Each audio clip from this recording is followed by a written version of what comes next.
Assalamualaikum everyone, welcome to my channel. আজকে আমি honours third ইয়ারের এলিজাবেথেন অ্যান্ড জ্যাকোবান ড্রামার সাজেশন নিয়ে আলোচনা করব। এটা অনার্স থার্ড ইয়ারের 8টা সাবজেক্টের মধ্যে অন্যতম একটা সাবজেক্ট হচ্ছে এলিজাবেথেন অ্যান্ড জ্যাকোবান ড্রামা। এই সাবজেক্টে যে ড্রামাগুলো রয়েছে যেমন doctor Faustus, Macbeth, the Merchant of Venice, তারপর হলো তোমার উইলিয়াম শেক্সপিয়ারের আরেকটা হচ্ছে প্লে রয়েছে যেমন পনি রয়েছে are the Duchess of Malfi. এই পাঁচটা ড্রামা রয়েছে এই এলিজাবেথেন অ্যান্ড জ্যাকোবিয়ান ড্রামাতে। এই সাবজেক্টটা সিলেবাসটা তেমন একটা বড় না হলেও শর্ট প্রশ্ন অনেকগুলো রয়েছে, তার মধ্যে আমি বেশ কয়েকটা শর্ট প্রশ্ন বেছে নিয়েছি আপনাদের জন্য, তো আমি সেগুলোই এখন আলোচনা করব। তো পার্ট বি এর জন্য নাম্বার 1-এ আছে describe the function of chorus in the play doctor Faustus. অর্থাৎ কোরাস হচ্ছে ডক্টর ফস্টাসের কোরাসের কী কাজ এই সম্পর্কে হচ্ছে শর্টলি কিছু আলোচনা করতে হবে। নাম্বার 2-এ আছে what are the 7 deadly sins in Doctor Faustus. Doctor ফস্টাসের 7 ডেডলি সিনস কারা, তাদেরকে নিয়ে আলোচনা করতে হবে। নাম্বার 3-তে আছে what role does Mephistopheles play in Doctor Faustus.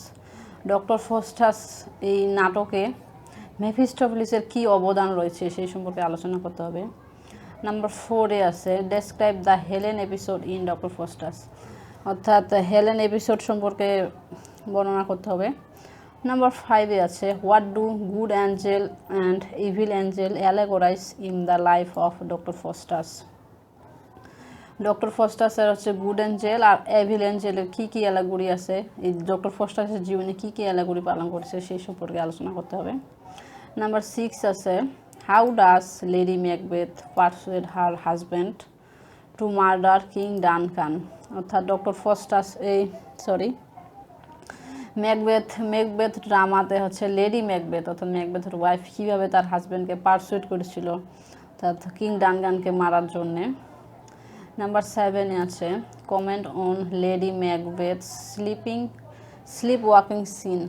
Lady ম্যাকবেথের ঘুমন্ত একটা সময় যে ছিল, মানে ঘুমের মধ্যে হাঁটা, এই সম্পর্কে কিছু কমেন্ট করতে হবে। নাম্বার 8-এ আছে describe the seen in which Macbeth was killed. এই হচ্ছে ম্যাকবেথ যে সময় মারা যায় সেই সিনটা সম্পর্কে বিস্তারিত আলোচনা, এটা একটা ইম্পর্ট্যান্ট প্রশ্ন। নাম্বার 9-এ আছে how naturally does Shakespeare handle the supernatural elements in Macbeth. এটা একটা মোস্ট ইম্পর্ট্যান্ট কোশ্চিন, যে হচ্ছে কীভাবে ন্যাচারালি উইলিয়াম শেক্সপিয়ার এই ম্যাকবেথ ড্রামাতে সুপার ন্যাচারাল এলিমেন্টসগুলো হ্যান্ডেল করেছেন। নাম্বার 10-এ আছে why does Shylock hate Antonio, what are the wrongs and insults done by Antonio to Shylock. Number 11-এ আছে write a short note on casket episode. অর্থাৎ the Merchant of ভ্যানিসের হচ্ছে cascade episode, যেখানে হচ্ছে পর্ষিয়ার জন্য তার বাবা পাত্র চুজ করার জন্য যে ক্যাসকেটগুলো রেখেছিলেন সেই সম্পর্কে নোট লিখতে হবে। Number 12 describe the trial scene in the Merchant of Venice. অর্থাৎ Merchant of Venice trial scene সম্পর্কে কিছু লিখতে হবে। Number 13 to what extent does Shylock deserve what happens to him in the Merchant of Venice. Number 14 comment on the dramatic significance of the good angel and the evil angel in Doctor Faustus. এই কোশ্চিনটা মূলত short এবং broad দুইটার জন্য একটা most important question. Number 15 why does Volpone become desperate to see Celia. অর্থাৎ এই ভলপনি drama থেকে ভলপনি হচ্ছে সিলিয়াকে দেখে কীভাবে ডেসপারেট হয়েছিল, কেন হয়েছিল। How does the evil doers get their punishment at the end of the Volpone. অর্থাৎ ভলপনি নাটকের শেষে হচ্ছে কীভাবে তারা শাস্তি পেয়েছিল অপরাধীরা। Number 17 right a short note on revenge tragedy অথবা ডিকেন্ডেন্ট প্লে, যেটা হচ্ছে দ্য ডাচেস অফ মালফি সেই সম্পর্কে। Why did the brothers of the duchess disagree to her second marriage. অর্থাৎ ডাচেসের ভাইয়েরা কেন হচ্ছে ডাচেসের সেকেন্ড বিয়েতে অমত করছিল সেই সম্পর্কে। নাম্বার 19 আছে describe the wooing scene in the Duchess of Malfi, অর্থাৎ ডাচেস অফ মালফির উইং সিন সম্পর্কে কিছু লিখতে হবে। How does Bosola become sure that the Duchess is pregnant, Bosola কীভাবে শিওর হলো যে ডাচেস প্রেগন্যান্ট সেই সম্পর্কে। শর্ট, আমরা জানি শর্ট প্রশ্ন মূলত 2 থেকে 3 পেজ অথবা 4 পেজ লিখলেই এনাফ, শেষ, আমরা সেই অনুযায়ী লিখব কোশ্চেন। নাম্বার 21 আছে how was the Duchess tortured in her imprisoned, অর্থাৎ ডাচেসকে কীভাবে টর্চার করা হয়েছিল কারাগারে। What is Ferdinand reaction to the Duchess death, ডাচেসের মৃত্যুতে তার ভাই ফার্দিনান্দের কেমন রিয়েকশন হয়েছিল সেই সম্পর্কে সংক্ষেপে আলোচনা করতে হবে। তো এই ছিল অল অ্যাবাউট হচ্ছে শর্ট কোশ্চেন। আমি এবার ব্রড কোশ্চেনগুলো সম্পর্কে ডিসকাস করব পার্ট সি এর জন্য। এখানে মূলত আমি অল অ্যাবাউট 13 অর্থাৎ 13টা কোশ্চেন চুজ করেছি। ইনশাল্লাহ এগুলোর মধ্যে কমন আসতে পারে কামিং এক্সামে। নাম্বার 1 আছে doctor Faustus as a morality play, doctor Faustus as a morality play হচ্ছে ডিসকাস করতে হবে। নাম্বার 2 এ আছে doctor Faustus as a tragic hero, doctor Faustus as a tragic hero.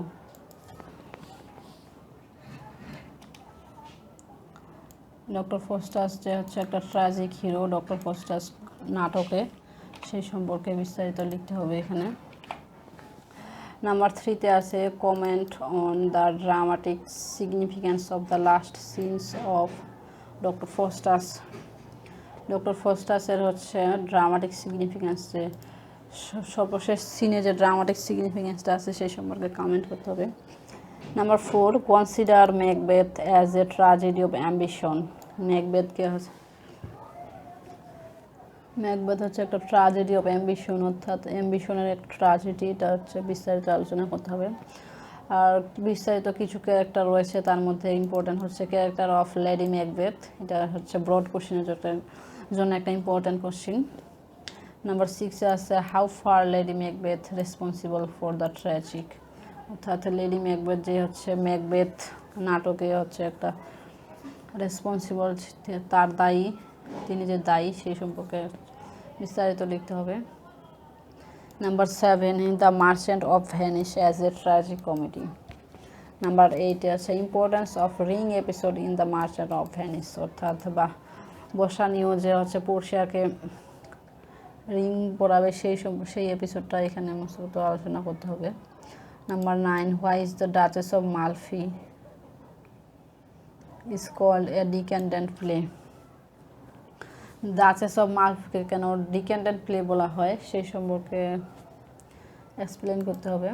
Sketch the character of বোসোলা, বোসোলা যে একটা important character সেই সম্পর্কে বিস্তারিত আলোচনা করতে হবে ডাচেস অফ মালফি নাটকে। ভলপনি অ্যাজ এ বিস্ট ফেবেল, ভলপনি যে একটা হচ্ছে তার যে বিস্ট ফেবেল, তিনি যে একজন বিস্ট ফেবেল সেই সম্পর্কে বিস্তারিত আলোচনা করতে হবে।